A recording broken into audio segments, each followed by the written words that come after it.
नमस्कार ਤੁਹਾਡੇ ਵੇਖ ਰਹੇ ਸਾਰੇ ਦਰਸ਼ਕਾਂ ਦਾ ਸਵਾਗਤ ਹੈ। ਸਭ ਤੋਂ ਪਹਿਲਾਂ ਨਜ਼ਰ ਮਾਰਦੇ ਹੁਣ ਤੱਕ ਦੀਆਂ ਮੁੱਖ ਸਰਗਰਮੀਆਂ ਤੇ।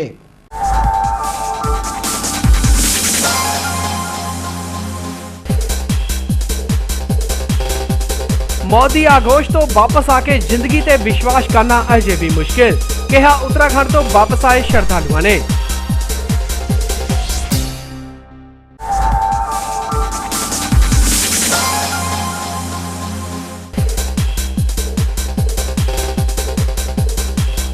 सतलुज दरिया फिलौर के पुल की खस्ता हालत दे रही है किसी बड़े हादसे नूं सद्दा।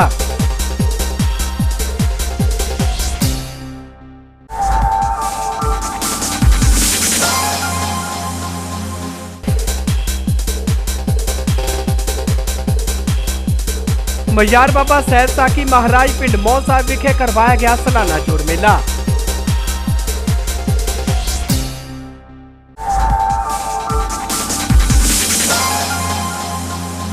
ਤੇ ਹੁਣ ਥਾੜੇ ਦਾ ਵਿਸਥਾਰ। उत्तराखंड विखे श्री हेमकुंड साहिब ते चार धाम यात्रा ते गए हजारां श्रद्धालु कुदरती आफत की चपेट विच आ गए, जिन्हां विचों कई श्रद्धालुआं नूं तां कुदरत दी इस मार ने अपनी आगोश विच ले लिया, जबकि हजारां श्रद्धालु अजे भी उत्थे फसे हुए हैं। भारतीय सेना की मदद नाल कुदरती आफत विच फसे इन्हां श्रद्धालुआं विचों कई श्रद्धालु सही सलामत अपने अपने घर ही पहुंच चुके हैं। मौत नूं मात दे के घर वापस आउण तो बाद की कहना है इन्हां श्रद्धालुआं दा, आओ तुहानूं सुणाउंदे हां उन्हां दी जुबानी।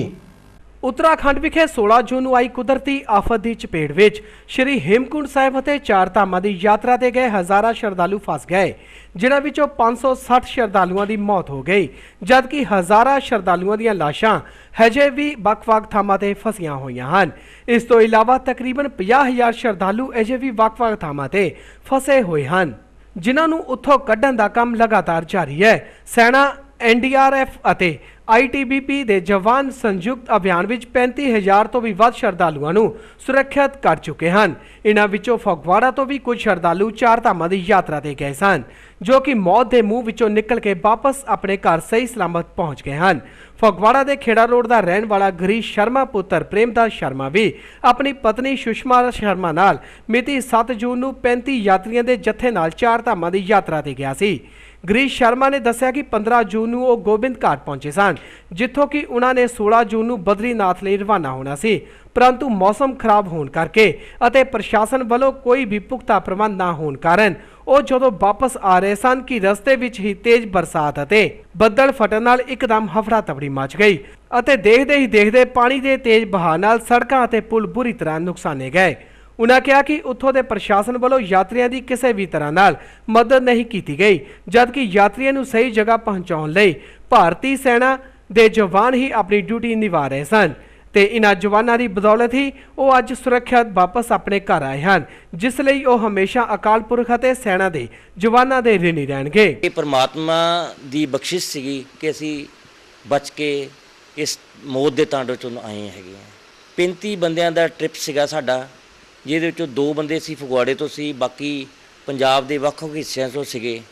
8 ਨੂੰ ਅਸੀਂ ਹਰਿਦੁਆਰ ਤੋਂ ਯਾਤਰਾ ਚਾਲੂ ਕੀਤੀ ਹੈਗੀ ਆ ਔਰ ਸਾਡੇ ਯਮਨੋਤਰੀ गंगोत्री दर्शन तो बाद जो असी केदारनाथ गए हैगे हैं, भगवान श्री केदारनाथ ज्योतिर्लिंग में दर्शन करने लिए गए हैं, तो लगातार पिछों तो बारिश आ रही सी और परेशानी का आलम जोड़ा सानू नज़र आ रहा सीगा और लगातार जाम लग रहे थे। असी जो ज्योतिर्लिंगम श्री केदारनाथ जी दर्शन करके वापस आए हैं, तो उस तो बाद असी जो सानू परेशानी हुई है कोई प्रशासन वालों उतों कोई मदद नहीं की गई, क्योंकि लगातार बारिश हो रही सी। कोई कह रहा सी बदल फट गया, कुछ नहीं पता लग रहा सीगा। असी फटाफट अपना समान समेट के वापस आने का उपराले किए। असी जो गोबिंद घाट पुजे हैगे हैं, उस तो पहला 4-5 किलोमीटर का जाम सीगा। जो सानू खबरां मिल रही सीगियां वो बड़ियां दिल दिलाण वालियां सीगियां और सानू ये दस्सिया गया सवेरे कि इत्थे पहाड़ी गिर गई है, 4 दिन राह नहीं खुलने। असी फैसला किया हैगा कि परमात्मा ने जां श्री केदारनाथ जी ने जां बद्रीनाथ भगवान ने जां हेमकुंड साहब ने सानू बचाया। ये असी वापस फैसला किया कि चमोली और पीपल कोटी दे विच वापस आके असी रात रहे हैगे हैं और उस तो बाद असी साडे वालों हले क्रॉस किया गया सीगा अलकनंदा नूं, वो पुल जिहड़ा वो भी टुट गया, जिहड़ा जिस करके मेन जिहड़ा गोबिंद घाट तक जाण दा सारा रस्ता बंद हो गया। ਪ੍ਰਸ਼ਾਸਨ ਵੱਲੋਂ ਕਰਨ ਪ੍ਰਯਾਗ ਝੂਠ ਕਿਹਾ ਗਿਆ ਕਿ ਤੁਹਾਡਾ ਆਈਟੀ ਤੇ ਗਵਰਨਮੈਂਟ ਕਾਲਜ ਪ੍ਰਬੰਧ ਕੀਤਾ ਗਿਆ। ਜਦੋਂ ਅਸੀਂ ਗਿਆ ਕੋਈ ਅਰੇਂਜਮੈਂਟ ਨਹੀਂ ਸੀਗਾ, ਕੋਈ ਬਿਸਤਰ ਨਹੀਂ ਸੀ, ਉਲਟਾ ਉਹਦੇ 'ਚ ਪਾਣੀ ਸੀਗਾ। ਸਾਨੂੰ ਕਰਨ ਪ੍ਰਯਾਗ ਵੀ ਰਾਤ ਜਿਹੜੀ ਹੈਗੀ ਆ ਉਹ ਬੱਸ ਦੇ ਵਿੱਚ ਟੈਂਪੂ ਟਰੈਵਲ ਕੱਟਣੀ ਪਈ ਹੈਗੀ ਆ। ਸਿਰਫ ਮਦਦ ਜੇ ਕੀਤੀ ਆ ਤੇ ਸਿੱਖ ਰੈਜੀਮੈਂਟ ਦੇ ਜਵਾਨ ਜਦੋਂ ਸਾਨੂੰ ਨਜ਼ਰ ਆਏ ਹੈਗੇ ਆ, ਉਹ ਅਸੀਂ ਸੋਚਿਆ ਕਿ ਪੰਜਾਬੀ ਹੈਗੇ ਆ, ਸਾਨੂੰ ਇਹ ਸਲੀਤ ਦੱਸਣਗੇ। ਲੋਕਲ ਪੁਲਿਸ ਕੋਈ ਸਲੀਤ ਨਹੀਂ ਦੱਸੀ ਸੀ। ਉਹਨਾਂ ਨੇ ਕਿਹਾ ਸੀਗਾ ਕਿ ਰਸਤਾ ਜਿਹੜਾ 19-20 ਤੋਂ ਪਹਿਲਾਂ ਨਹੀਂ ਚਾਲੂ ਹੋਣਾ, ਤੁਸੀਂ ਸ਼੍ਰੀਨਗਰ ਹੋ। ਔਰ ਜਿਸ ਤੱਕ ਕੈਜੂਅਲਟੀ ਦਾ ਸਵਾਲ ਆ, ਘੱਟੋ ਘੱਟ 30 ਤੋਂ ਲੈ ਕੇ 35 ਤੋਂ ਉੱਤੇ ਹੋਣੀ ਚਾਹੀਦੀ, ਇਸ ਤੋਂ ਘੱਟ ਨਹੀਂ ਹੋਣੀ ਚਾਹੀਦੀ। ਕਿਉਂਕਿ ਸਿਰਫ ਉੱਥੇ ਜਿਹੜੀ ਪੁਲਿਸ ਹੈਗੀ ਆ ਉਹ ਗੱਡੀਆਂ ਦੀ ਰਜਿਸਟ੍ਰੇਸ਼ਨ ਕਰਦੀ ਸੀ, ਡਰਾਈਵਰ ਦਾ ਲਾਇਸੈਂਸ ਦੇਖਦੀ ਸੀ ਜਾਂ ਗੱਡੀ ਦਾ ਨੰਬਰ ਨੋਟ ਕਰਦੀ ਸੀ। ਇਹ ਬਿਲਕੁਲ ਨੋਟ ਨਹੀਂ ਕੀਤਾ ਸੀ ਵੀ ਇਸ ਵਿੱਚ ਕਿੰਨੀਆਂ ਸਵਾਰੀਆਂ ਹੈਗੀਆਂ। ਇਸ ਕਰਕੇ ਕੋਈ ਕੈਲਕੂਲੇਟਡ ਫਿਗਰ ਨਹੀਂ ਹੈਗੀ। ਕੁਝ ਇਸੇ ਤਰ੍ਹਾਂ ਹੀ ਮੌਤ ਨੂੰ ਮਾਤ ਦੇ ਕੇ ਗੋਬਿੰਦ ਘਾਟ ਤੋਂ ਵਾਪਸ ਫਗਵਾੜਾ ਆਪਣੇ ਘਰ ਵਾਪਸ ਆਏ ਹਨ ਜਸਪ੍ਰੀਤ ਸਿੰਘ ਪੁੱਤਰ ਤਾਰਾ ਸਿੰਘ ਅਤੇ ਮੋਕਮ ਸਿੰਘ ਪੁੱਤਰ ਓਂਕਾਰ ਸਿੰਘ, ਦੋਨੋਂ ਵਾਸੀ ਮਾਡਲ ਟਾਊਨ ਫਗਵਾੜਾ, ਜਿਨ੍ਹਾਂ ਦੀਆਂ ਅੱਖਾਂ ਵਿੱਚ ਮੌਤ ਦਾ ਖੌਫ ਅਜੇ ਵੀ ਸਾਫ਼ ਨਜ਼ਰ ਆ ਰਿਹਾ ਹੈ। ਜਸਪ੍ਰੀਤ ਸਿੰਘ ਅਨੁਸਾਰ ਉਹ ਵੀ ਆਪਣੇ ਦੋਸਤ ਮੋਕਮ ਸਿੰਘ ਨਾਲ ਪਹਿਲੀ ਵਾਰ ਸ਼੍ਰੀ ਹੇਮਕੁੰਟ ਸਾਹਿਬ ਦੀ ਯਾਤਰਾ ਲਈ ਗਿਆ ਸੀ, ਪਰੰਤੂ ਉਹਨਾਂ ਨੂੰ ਕੀ ਪਤਾ ਸੀ ਕਿ ਉਹ ਸ਼੍ਰੀ ਹੇਮਕੁੰਟ ਸਾਹਿਬ ਦੇ ਦਰਸ਼ਨ ਕਰ ਵੀ ਸਕਣਗੇ ਜਾਂ ਫਿਰ ਉਹਨਾਂ ਨੂੰ ਰਸਤੇ ਵਿੱਚੋਂ ਹੀ ਮੁੜਨਾ ਪਵੇਗਾ। ਜਸਪ੍ਰੀਤ ਸਿੰਘ ਅਨੁਸਾਰ ਮਿਤੀ 15 ਜੂਨ ਨੂੰ ਉਹ ਅਤੇ ਮੋਕਮ ਸਿੰਘ ਗੋਬਿੰਦ ਘਾਟ ਪਹੁੰਚੇ ਸਨ, ਜਿੱਥੋਂ ਕਿ ਆਰਾਮ ਕਰਨ ਤੋਂ ਬਾਅਦ ਉਹਨਾਂ ਨੇ ਸ਼੍ਰੀ ਹੇਮਕੁੰਟ ਸਾਹਿਬ ਲਈ ਰਵਾਨਾ ਹੋਣਾ ਸੀ।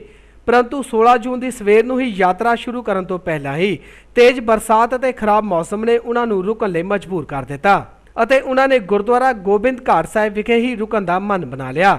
ਜਸਪ੍ਰੀਤ ਸਿੰਘ ਨੇ ਦੱਸਿਆ ਕਿ ਉਸੇ ਰਾਤ ਗੁਰਦੁਆਰਾ ਸਾਹਿਬ ਦੀ ਬਿਲਡਿੰਗ ਅਤੇ ਲੰਗਰ ਹਾਲ ਇੱਕਦਮ ਆਏ ਤੇਜ਼ ਤੂਫਾਨ ਨਾਲ ਡਿੱਗੇ ਪੱਥਰਾਂ ਕਾਰਨ ਹਿੱਲ ਪਏ ਤੇ 1 ਘੰਟੇ ਵਿੱਚ ਹੀ ਗੁਰਦੁਆਰਾ ਸਾਹਿਬ ਦਾ ਲੰਗਰ ਹਾਲ ਨੁਕਸਾਨਿਆ ਗਿਆ, ਜਦਕਿ ਨਾਲ ਲੱਗਦੀਆਂ ਬਿਲਡਿੰਗਾਂ ਢਹਿ ਢੇਰੀ ਹੋ ਗਈਆਂ। ਉਹਨਾਂ ਕਿਹਾ ਕਿ ਇਸ ਬਰਸਾਤ ਨਾਲ ਨਦੀਆਂ ਵਿੱਚ ਆਏ ਹੜ੍ਹਾਂ ਕਾਰਨ ਉਹਨਾਂ ਦੇ ਦੇਖਦੇ ਹੀ ਦੇਖਦੇ 4 ਜਗ੍ਹਾ ਬਣੀ ਪਾਰਕਿੰਗ ਵਿੱਚ ਖੜੀਆਂ ਗੱਡੀਆਂ ਯਾਤਰੀਆਂ ਸਮੇਤ ਪਾਣੀ ਦੇ ਤੇਜ਼ ਬਹਾਅ ਸਮੇਤ ਰੁੜ ਗਈਆਂ। ਉਹਨਾਂ ਦੱਸਿਆ ਕਿ ਇਸ ਖੌਫਨਾਕ ਹਾਦਸੇ ਤੋਂ ਬਾਅਦ ਉਹਨਾਂ ਨੇ ਇੱਕ ਸਕਾਰਪੀਓ ਦੇ ਡਰਾਈਵਰ ਨਾਲ ਵਾਪਸ ਜਾਣ ਦੀ ਗੱਲਬਾਤ ਕੀਤੀ, ਪਰੰਤੂ ਸਕਾਰਪੀਓ ਦੇ ਡਰਾਈਵਰ ਵੱਲੋਂ ਨਾ ਨੁੱਕਰ ਕਰਨ ਤੋਂ ਬਾਅਦ ਉਹਨਾਂ ਨੂੰ ਪੈਦਲ ਚੱਲਣਾ ਪਿਆ, ਜਦਕਿ ਉਹਨਾਂ ਨੂੰ ਅੱਗੇ ਜਾ ਕੇ ਪਤਾ ਲੱਗਾ ਕਿ ਉਕਤ ਸਕਾਰਪੀਓ ਗੱਡੀ ਵੀ 4 ਸ਼ਰਧਾਲੂਆਂ ਸਮੇਤ ਪਾਣੀ ਦੇ ਤੇਜ਼ ਬਹਾਅ ਵਿੱਚ ਰੁੜ ਗਈ ਸੀ। ਜਸਪ੍ਰੀਤ ਸਿੰਘ ਅਨੁਸਾਰ 25 ਕਿਲੋਮੀਟਰ ਪੈਦਲ ਚੱਲਣ ਤੋਂ ਬਾਅਦ ਉਹ ਇੱਕ ਟਰੱਕ ਵਿੱਚ ਲਿਫਟ ਲੈ ਕੇ ਰਿਸ਼ੀਕੇਸ਼ ਪਹੁੰਚੇ ਤੇ ਰਿਸ਼ੀਕੇਸ਼ ਤੋਂ ਸ਼ਰਧਾਲੂਆਂ ਦੀ ਸੇਵਾ ਲਈ ਲੱਗੀਆਂ ਗੱਡੀਆਂ ਰਾਹੀਂ ਉਹ ਵਾਪਸ ਫਗਵਾੜਾ ਪਹੁੰਚੇ। ਜਸਪ੍ਰੀਤ ਨੇ ਕਿਹਾ ਕਿ ਉਹਨਾਂ ਨੂੰ ਇੱਕ ਨਵਾਂ ਜਨਮ ਮਿਲਿਆ ਹੈ ਤੇ ਇਸ ਨੂੰ ਉਹ ਪਰਮਾਤਮਾ ਦੇ ਲੇਖੇ ਲਾਉਂਦੇ ਹੋਏ ਹਮੇਸ਼ਾ ਸੇਵਾ ਭਾਵਨਾ ਵਿੱਚ ਆਪਣਾ ਜੀਵਨ ਬਤੀਤ ਕਰਨਗੇ। 15 ਨੂੰ ਪਹੁੰਚ ਗਈ ਸਵੇਰ ਨੂੰ। ਇੱਕ ਦਿਨ ਪਹਿਲਾਂ ਇੱਥੇ ਲਾਗੇ ਹੋਟਲ 'ਚ ਰੁਕੇ ਆ। ਉਸ ਤੋਂ ਅਗਲਾ ਦਿਨ ਜਦੋਂ ਸਵੇਰੇ ਤੁਰੇ ਉੱਥੋਂ ਯਾਤਰਾ ਸ਼ੁਰੂ ਕਰਨ ਲੱਗੇ ਸੀ ਤੇ ਪਤਾ ਲੱਗਾ ਕਿ ਪੁਲ ਉੱਪਰਲਾ ਟੁੱਟ ਚੁੱਕਾ ਧਾਮ ਵਾਲਾ, ਤੇ ਇਹੀ ਵੀ ਸੋਚਿਆ ਕਿ ਰਹਿਣ ਦੇਈਏ, ਰਿਸਕ ਕਰ ਹੀ ਲੈਣਾ। ਤੇ ਜਦੋਂ ਸ਼ਾਮ ਉੱਥੇ ਸਾਰਾ ਦਿਨ ਗੁਜ਼ਾਰਿਆ ਇੱਦਾਂ ਹੀ ਗੱਲਾਂ ਸੁਣਦੇ ਰਹੇ ਤੇ ਰਾਤ ਦੇ 10 ਕੁ ਵਜੇ ਹੀ ਕਿ ਪਤਾ ਲੱਗਾ ਵੀ ਉੱਥੇ ਖੜੇ ਸੀ, ਆਪ ਹੀ ਮਹਿਸੂਸ ਕੀਤਾ ਕਿ ਬਿਲਡਿੰਗ ਹਿੱਲ ਰਹੀ ਹੈ। ਬੜੀ ਮਤਲਬ ਥੋੜ੍ਹੀ ਇਹ ਸ਼ੁਰੂ ਵਾਈਬਰੇਟ ਸ਼ੁਰੂ ਹੋਣ ਲੱਗੀ ਸੀ ਤੇ 15 ਮਿੰਟ ਬਾਅਦ ਹੀ ਧਮਕ ਵਧਣ ਲੱਗ ਪਈ ਆ ਤੇ ਲੋਕੀ ਬਾਹਰ ਆਉਣ ਲੱਗ ਪਏ। ਤੇ ਉਸ ਤੋਂ ਬਾਅਦ ਜਦੋਂ 12 ਵਜੇ ਸੀਗੇ ਤੇ ਬਿਲਡਿੰਗ ਐ ਪੂਰੀ ਹਿੱਲਣ ਲੱਗ ਪਈ ਕਿ 15-20 ਮਿੰਟ ਬਾਅਦ ਬਿਲਡਿੰਗਾਂ ਡਿੱਗਣ ਲੱਗ ਪਈਆਂ। ਇਹ ਹਾਲ ਹੋ ਜਾਣੇ। ਉੱਥੇ ਵੀ ਇੱਦਾਂ ਲੱਗੇ ਸਾਨੂੰ ਪੱਥਰ ਉੜਿਆ ਵੱਜਦੇ ਹੀ। ਥੱਲੇ ਇਨਫੋਰਮੇਸ਼ਨ ਮਿਲੀ ਕਿ ਉੱਧਰ ਟਰਾਂਸਫਾਰਮ ਰੁੜ ਗਿਆ ਤੇ ਉਸ ਤੋਂ ਬਾਅਦ ਜਦੋਂ ਅਸੀਂ ਉੱਥੇ ਖੜੇ ਦੇਖਦੇ ਰਹੇ ਕਿ ਕੀ ਹੋਣਾ ਨਾ ਸਾਨੂੰ ਕੁਝ ਪਤਾ ਲੱਗਾ ਕਿ ਜਾਈਏ ਕਿ ਰਹਿਣ ਦੀਏ, ਤਾਂ ਕਿ ਪਾਣੀ ਵੱਧ ਘੱਟ ਜਾਊਗਾ। ਤੇ ਉਸ ਤੋਂ ਬਾਅਦ ਜਦੋਂ ਟਾਈਮ ਲੰਘਦਾ ਰਿਹਾ ਤੇ ਥੱਲੇ ਬਾਥਰੂਮਾਂ 'ਚ ਪਾਣੀ ਵੜ ਗਿਆ ਤੇ ਫਿਰ ਜਿਹੜਾ ਜਨਰੇਟਰ ਸੀਗਾ ਉਹ ਵੀ ਰੁੜ ਗਿਆ, ਸਾਰੀਆਂ ਬੱਤੀ ਚਲ ਗਈ ਤੇ ਲੋਕਾਂ 'ਚ ਹਫੜਾ ਦਫੜੀ ਮਚ ਗਈ।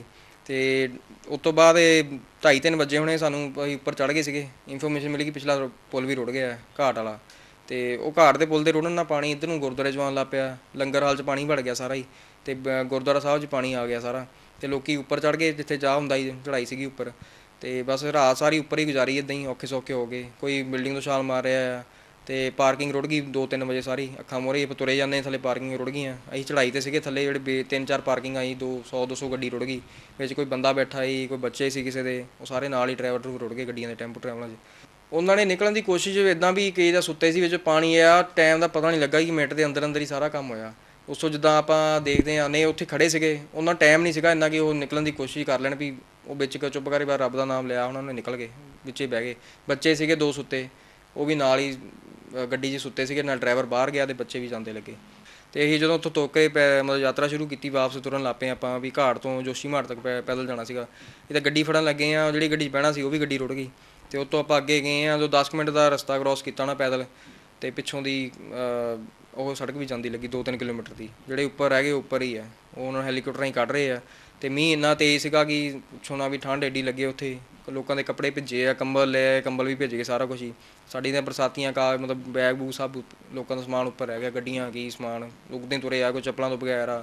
ਤੇ ਰਾਜ ਪੱਥਰ ਡਿੱਗੀ ਜਾਣਾ ਸਾਡੇ ਮੂਹਰੇ ਵੀ, ਮੌਤ ਹੀ ਸੀਗੀ ਅੱਗੇ ਪਿੱਛੇ। ਸਾਨੂੰ ਨਹੀਂ ਪਤਾ ਹੀ ਪੱਥਰ ਵੱਲ ਦੇਖੀਏ, ਉੱਪਰ ਦੇਖੀਏ ਕਿ ਥੱਲੇ ਦੇਖੀਏ ਨਹਿਰ ਵੀ ਉਧਰ ਬਚਣਾ, ਕਿਉਂਕਿ ਅੱਧਾ ਦੇ ਰਾਹ ਟੁੱਟੇ ਹੋਏ ਸੀਗੇ। ਹੁਣ ਇੰਨੀ ਜਗ੍ਹਾ ਤੋਂ ਬਚਣਾ ਆ, ਉੱਪਰ ਪੱਥਰ ਡਿੱਗੀ ਜਾਣ ਤੇ ਆਹ ਬੱਚੇ ਨੂੰ ਘਨੇੜੀ ਚੱਕਿਆ ਜਨਾਨੀਆਂ ਨੇ, ਉਹਨਾਂ ਨੂੰ ਬਚਾਈਏ ਕਿਹਨੂੰ ਬਚਾਈਏ? ਅਸੀਂ ਤਾਂ ਚੁੱਪ ਕਰੇ ਭੱਜਣ ਦੀ ਕੀਤੀ, ਨੰਗੇ ਪੈਰੀ ਸੀਗੇ, ਠੰਡ ਐਡੀ ਲੱਗੇ, ਥੱਲੇ ਰੋੜਾ ਹੀ ਰੋੜਾ ਖਿਲ ਰਿਹਾ ਫਿਰਦਾ, ਚਿੱਕੜ ਸੀਗਾ। ਤੇ ਉੱਥੋਂ ਬਚਦੇ ਬਚਾਉਂਦੇ ਐਂ ਜੋਸ਼ੀਮਠ 2-3 ਅਸੀਂ ਸਟੇ ਕੀਤੀ ਆ, ਗੁਰਦੁਆਰਿਆਂ 'ਚ ਰੁਕੇ ਆ, ਲੰਗਰ ਮਾੜੀ ਮਨ ਮਿਲਦਾ ਰਿਹਾ।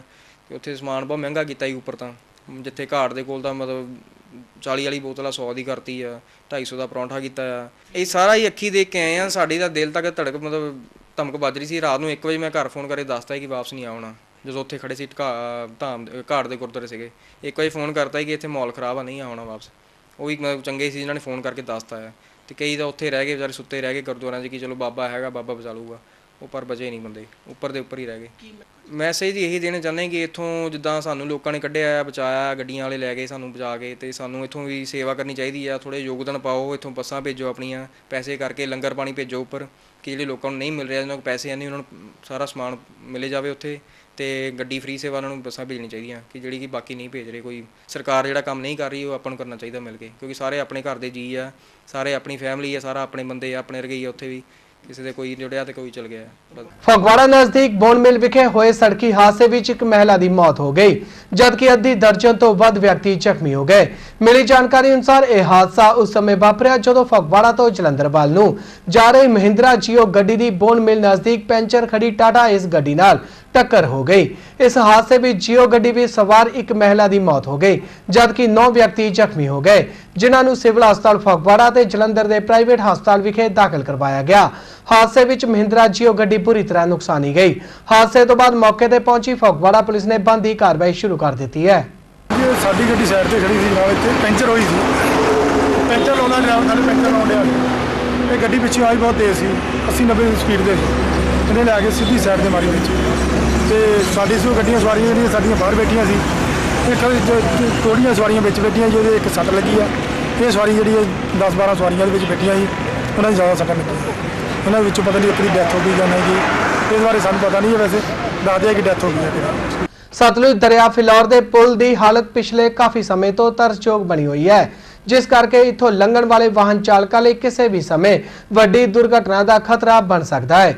दसणयोग है कि पुल तो रोजाना हजारों की गिनती भी छोटे वड्डे वाहन गुजरते हैं, परंतु संबंधित विभाग वालों इस दे बावजूद इस वाल कोई भी ध्यान नहीं दिता जा रहा।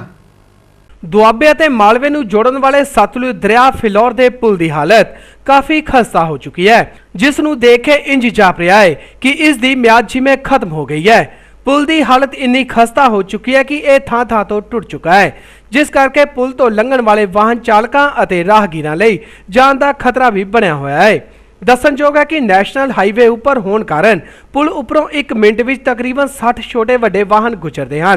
संबंधित विभाग वालों टुटियां हुई थावां ते स्पीड साइन बोर्ड ते रस्सियां बनिया हुई हैं, जबकि पुल के दोवें पासे चेतावनी के बोर्ड भी लगाए गए हैं, पर पुल नूं ठीक करन वाल संबंधित विभाग कोई भी ध्यान नहीं दे रहा। इत्थे यह भी काबले गौर है कि कुछ दिन पहला पुल के टुटे हुए फुटपाथ तो हेठा डिगन नाल फगवाड़ा के 15 साला लड़के की मौत हो गई सी। राहगीरां अनुसार इत्थों हर रोज VIP वाहन भी लंघते हैं, जबकि भारी वाहन लंघण समय पुल पूरी तरह हिलदा है, जिस कारण पुल उपर किसी भी समय कोई वड्डा हादसा वापर सकता है। राहगीरां ने पुरजोर मांग की है कि पुल की खस्ता हालत वाल तुरंत ध्यान दिता जाए, तां जो कोई वड्डा हादसा होने तो पहला बचाव हो सके।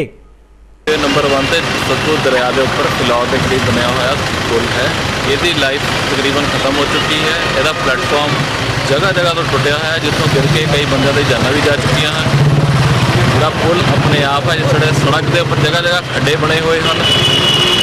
ਪ੍ਰਸ਼ਾਸਨ ਦਾ ਇਸ ਵੱਲ ਕੋਈ ਖਿਆਲ ਨਹੀਂ ਹੈ, ਨਾ ਹੀ ਇਹਦੇ ਕੋਈ ਰਿਪੇਅਰ ਕਰਨ ਦਾ ਕੋਈ ਹੱਲੇ ਕੋਈ ਕੀਤਾ ਜਾ ਰਿਹਾ ਹੈ। ਜਗ੍ਹਾ ਜਗ੍ਹਾ ਜੰਗਲੇ ਲਗਾ ਕੇ ਇਹਨਾਂ ਨੇ ਬੰਦ ਕੀਤਾ ਹੋਇਆ ਹੈ, ਜਿਸ ਕਾਰਨ ਟ੍ਰੈਫਿਕ ਨੂੰ ਬੜੀ ਪ੍ਰੋਬਲਮ ਆ ਰਹੀ ਹੈ। ਕਿਸੇ ਵੇਲੇ ਵੀ ਕੋਈ ਵੱਡੀ ਦੁਰਘਟਨਾ ਹੋ ਸਕਦੀ ਹੈ। ਇਸ ਵੇਲੇ ਵੀ ਜਦ ਗੱਡੀਆਂ ਇੱਥੋਂ ਨਿਕਲ ਰਹੀਆਂ ਨੇ, ਪੁਲ ਬੁਰੀ ਤਰ੍ਹਾਂ ਕੰਬ ਰਿਹਾ ਹੈ। ਇਹਦੇ ਉੱਪਰ ਪ੍ਰਸ਼ਾਸਨ ਨੂੰ ਕੁਝ ਕਰਨਾ ਚਾਹੀਦਾ ਹੈ। ਪੰਜਾਬ ਵਿੱਚ ਮਿਤੀ 3 ਜੁਲਾਈ ਨੂੰ ਪੰਚਾਇਤੀ ਚੋਣਾਂ ਹੋਣ ਜਾ ਰਹੀਆਂ ਹਨ ਤੇ ਇਹਨਾਂ ਚੋਣਾਂ ਨੂੰ ਲੈ ਕੇ ਵੱਖ-ਵੱਖ ਪਾਰਟੀਆਂ ਦੇ ਉਮੀਦਵਾਰਾਂ ਵੱਲੋਂ ਨਾਮਜ਼ਦਗੀ ਪੇਪਰ ਜਮ੍ਹਾਂ ਕਰਵਾਉਣ ਦੇ ਆਖਰੀ ਦਿਨ ਆਪਣੇ ਨਾਮਜ਼ਦਗੀ ਪੇਪਰ ਦਾਖਲ ਕਰਵਾਏ ਗਏ। ਫਗਵਾੜਾ ਵਿਖੇ ਵੀ ਬਲਾਕ ਵਿੱਚ ਆਉਂਦੇ ਵੱਖ-ਵੱਖ ਪਿੰਡਾਂ ਦੀਆਂ ਪੰਚਾਇਤਾਂ ਲਈ ਉਮੀਦਵਾਰਾਂ ਵੱਲੋਂ ਆਪਣੇ ਨਾਮਜ਼ਦਗੀ ਪੇਪਰ ਵੱਖ-ਵੱਖ ਬਣਾਏ ਗਏ ਰਿਟਰਨਿੰਗ ਅਫਸਰਾਂ ਕੋਲ ਦਾਖਲ ਕਰਵਾਏ ਗਏ। ਐਸਡੀਓ ਫਗਵਾੜਾ ਪੀਪੀ ਸਿੰਘ ਨੇ ਦੱਸਿਆ ਕਿ ਪੇਪਰ ਵਾਪਸ ਲੈਣ ਦੀ ਆਖਰੀ ਤਾਰੀਖ 25 ਜੂਨ ਹੈ ਤੇ 25 ਜੂਨ ਤੱਕ ਕੋਈ ਵੀ ਉਮੀਦਵਾਰ ਆਪਣਾ ਨਾਮਜ਼ਦਗੀ ਪੇਪਰ ਵਾਪਸ ਲੈ ਸਕਦਾ ਹੈ।